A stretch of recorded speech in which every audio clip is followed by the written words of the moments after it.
National capital territory of Delhi amendment bill 2023 का विरोध करने के लिए मैं खड़ा हूं।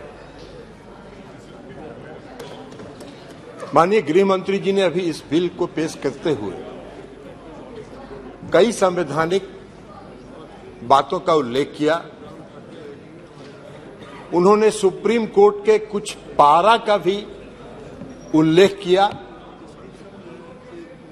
लेकिन शायद उन्होंने इस बात का उल्लेख नहीं किया कि इस देश में संविधान के प्रावधानों की व्याख्या करने का अधिकार इस देश के सर्वोच्च न्यायालय को है और सर्वोच्च न्यायालय के संविधान पीठ ने 11 मई के अपने फैसले में इसकी विस्तृत व्याख्या की।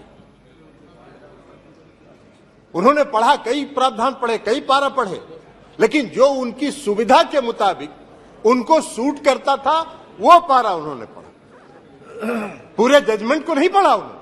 पूरे जजमेंट में विस्तृत तौर पर सर्वोच्च न्यायालय ने इसके दिल्ली के क्षेत्राधिकार के मामले में व्याख्या की है, संविधान की व्याख्या की है, कानून की व्याख्या की है, लेकिन आपको बैकडोर से शासन करना था। 11 मई को जजमेंट आता है, 19 मई को सुप्रीम कोर्ट बंद होने वाला है, 19 मई को आप अध्यादेश लाते हैं और उसके पहले आप सुप्रीम कोर्ट में रिव्यू पिटीशन फाइल करते हैं। ये लोकतंत्र है क्या?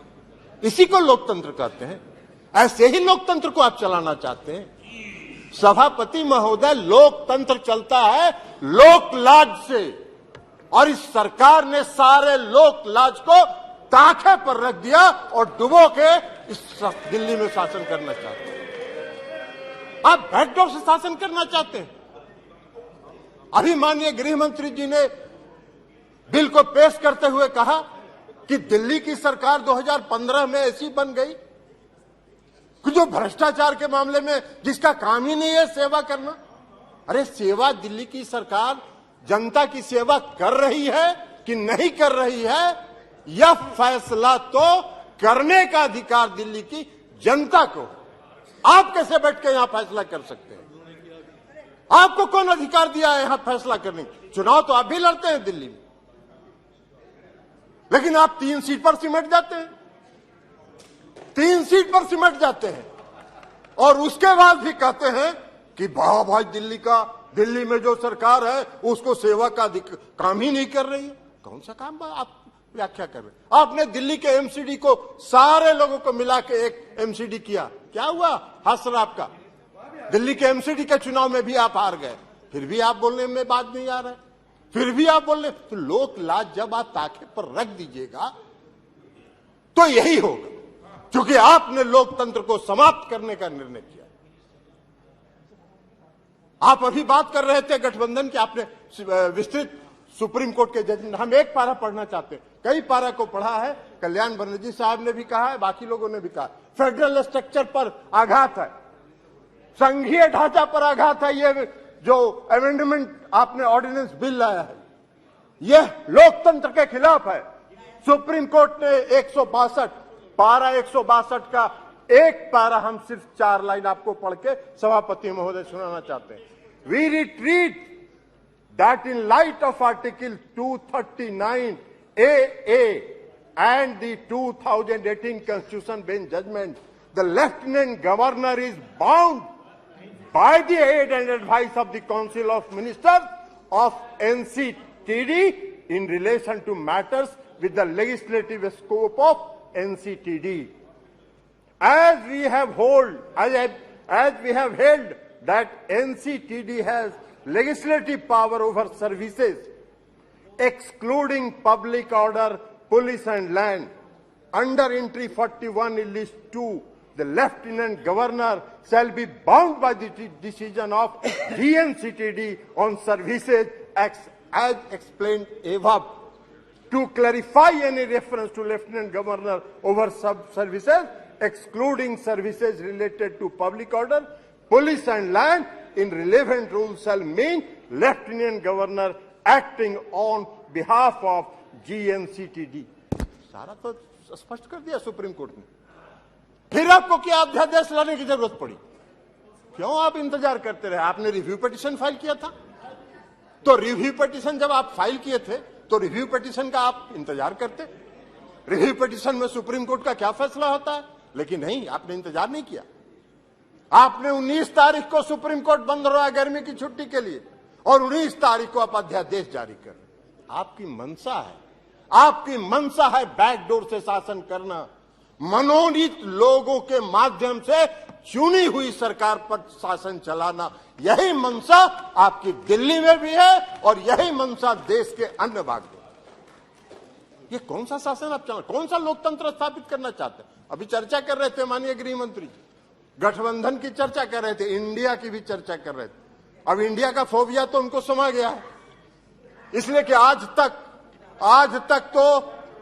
तो कभी इन्होंने एनडीए की बैठक नहीं की, आज तक कभी नहीं हुआ था। लेकिन जिस दिन इंडिया की बैठक मंगलोर में हो रही थी, उसी दिन इन्होंने एनडीए का बैठक किया। अरे भाई, आपको तो उस फोबिया से आप ग्रस्त हैं, आप उस फोबिया से ग्रस्त हो गए हैं और आपकी विदाई होने वाली है, तो इसलिए भ्रष्टाचार की बात कर रहे हैं। बैठिए ना बाबा, आप जाइएगा, विदाई होगा आपका। बैठिए, भाषण दे रहे हैं, बैठिए, आप बोलिए ना, आप उधर ध्यान मत दीजिए। राजीव रंजन जी, उधर ध्यान मत दीजिए। Address the chair only, address the chair only. केवल आपकी बात रिकॉर्ड में जा रही है, किसी अन्य की बात रिकॉर्ड में नहीं जा रही है। आप please address the chair and please सभापति and try to conclude also please. इसलिए सभापति महोदय, इसीलिए please sit down, please sit down. No, बैठिए, आप बैठ जाइए, आप बैठ जाइए प्लीज, आप बोलिए। इसीलिए सभापति महोदय, अभी माननीय गृह मंत्री जी चर्चा कर रहे थे, अभी गृह मंत्री जी चर्चा कर रहे थे, आप अपनी बात पूरी कीजिए ना। अभी गृह मंत्री जी, माननीय गृह मंत्री जी चर्चा कर रहे थे। एक मिनट,